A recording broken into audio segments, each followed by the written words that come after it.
The United States is close to a deal with the Taliban to start withdrawing American troops from Afghanistan. America's special envoy, Zalmay Khalilzad, told Afghan leaders about the deal on Monday.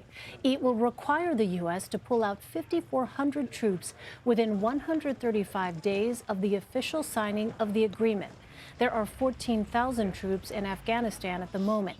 The agreement cannot be finalized until it receives President Trump's signature.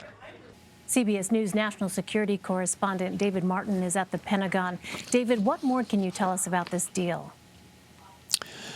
Well, if the U.S. goes down to 8,600 troops, which is what the deal calls for, going from the current level of 14,000 down to 8,600, that will bring the U.S. back to where it was at the start of the Trump administration.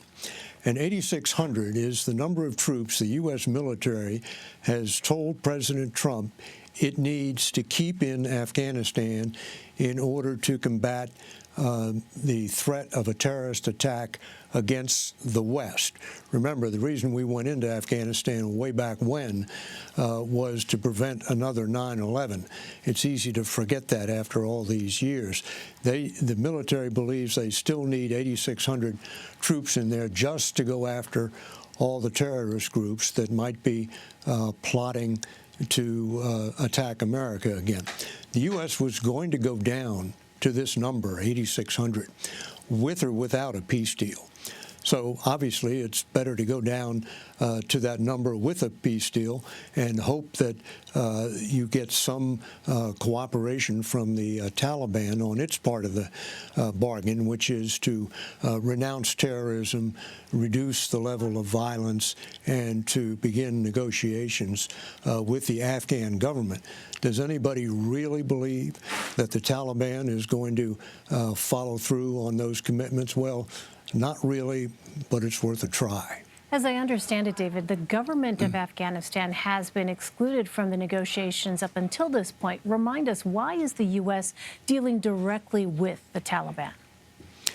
Well, the Taliban simply refuses to negotiate with the Afghan government, which it regards as just a puppet of the United States. So this was the only way, these direct U.S. Taliban talks was the only way to sort of jumpstart a peace process, and the only real thing that the U.S. had to negotiate with was its troop levels. It can't negotiate a power-sharing agreement on behalf of the Afghan government. So all that remains to be done.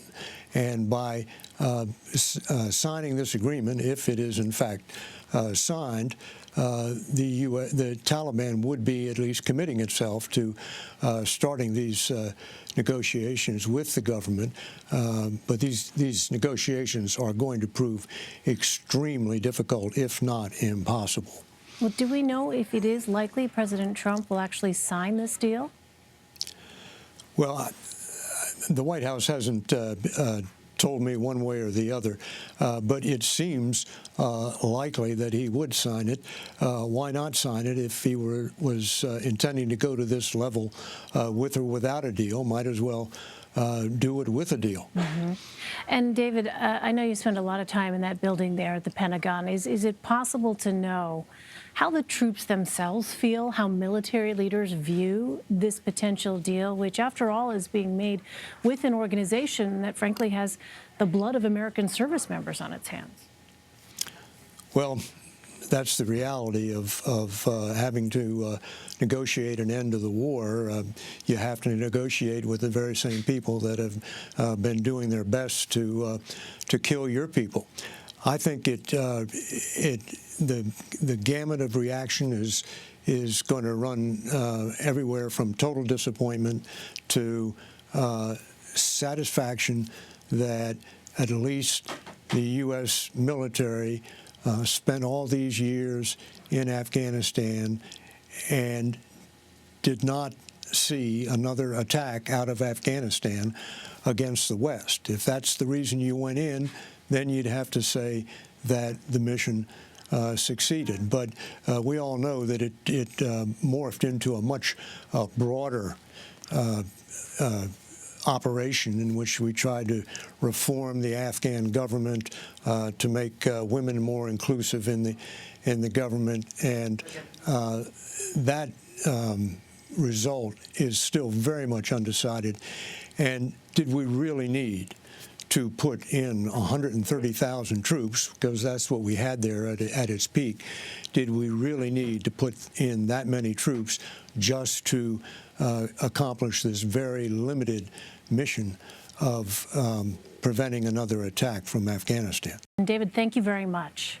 Sure thing.